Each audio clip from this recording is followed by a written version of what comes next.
بسم اللہ الرحمن الرحیم۔ ناظرین، یہ آپ دیکھ سکتے ہیں کہ یہ وادی سوات کا خوبصورت علاقہ کلام ہے۔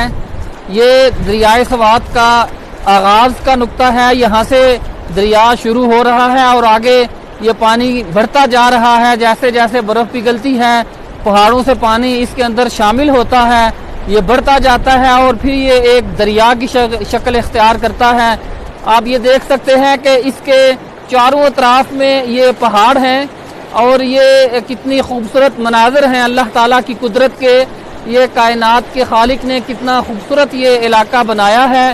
پہاڑوں کے اوپر چیڑ کے درخت ہیں، گرینری ہے، آپ دیکھ رہے ہیں۔ اس کی سپیڈ بہت زیادہ ہے، یہ بڑی تیزی سے فلو کر رہا ہے۔ اور اس کی دوسری خصوصیت یہ ہے کہ یہ پانی اتنا زیادہ ٹھنڈا ہے کہ ہم اس سے وضو بھی پورا نہیں کر سکتے۔ جیسے ہی اس کو ٹچ کرتے ہیں تو 10 سیکنڈ کے اندر ہاتھ سن ہو جاتے ہیں۔ یہ چونکہ برف پگھلتی ہے اور شروع میں ہی یہ اتنا ٹھنڈا پانی ہے، اسی وجہ سے اس کی جو ہوا ہے، جب یہ ہوا اس دریا کے اوپر سے گزرتی ہے اور یہ پھر انسانوں سے ٹکراتی ہے تو ان کو خوشگوار کر دیتی ہے۔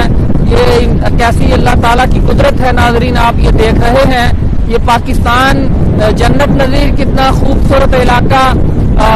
آپ بھی جب کلام کی طرف آئیں، وادی سوات میں آئیں، تو آپ یہ دریائے سوات کی خوبصورتی دیکھیں اور آپ یہاں سے اس کو دیکھ کے خوشی محسوس کریں گے یقیناً، اور اپنے کیفیات کو بھی چینج کریں گے اور آپ یہ سمجھیں گے کہ آپ نے واقعی ایک اچھی جگہ کو دیکھا ہے۔ اور اس کے نتیجے میں آپ کے ذہن میں یہ بات آئے گی کہ وہ قدرت، وہ خالق کتنا خوبصورت خالق ہے اور یہ کتنی اس کی خوبصورتی ہے کہ اس نے اتنے اچھے طریقے سے ان ساری چیزوں کو بنایا ہے، تخلیق کیا ہے۔ بہت شکریہ، السلام علیکم۔